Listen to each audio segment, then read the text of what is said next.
یوں تو عورتوں کو کہا گیا کہ ناقص العقل ہے، لیکن پیارے نبی جناب محمد رسول اللہ صلی اللہ علیہ وسلم نے اسی حدیث مبارکہ میں فرمایا کہ میں نے کسی ناقص العقل کو نہیں دیکھا جو ایک عقل مند آدمی کے عقل پر چھا جائے، اس سے زیادہ عقل پر چھانے والے کسی کو نہیں دیکھا کہ عورتیں اگر چاہیں، اللہ رب العالمین نے ان کو وہ ملکہ دیا ہے کہ جس کا استعمال کر کے اپنے شوہر کو اپنی باتیں منوا سکتی ہیں اور منواتی ہیں۔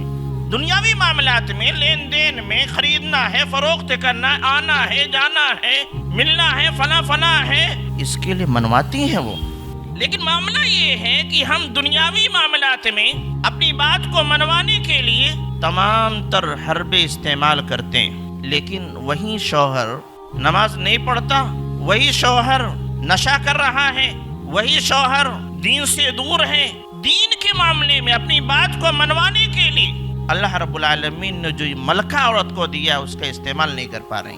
وجہ یہ ہے کہ انہوں نے سمجھا ہی نہیں کہ یہ بھی کوئی بڑا کام ہے اور اس کو بھی کرنا چاہیے۔ اور میں تو یہ کہتا ہوں، اور ایک صحیح بات ہے کہ اگر واقعتاً ہمیں عورتوں کو یا مردوں کو اپنے شوہر سے یا اپنی بیوی سے پیار ہے، محبت ہے، تو حقیقی محبت یہی ہے کہ اس کو آخرت کے عذاب سے بچا لیا جائے۔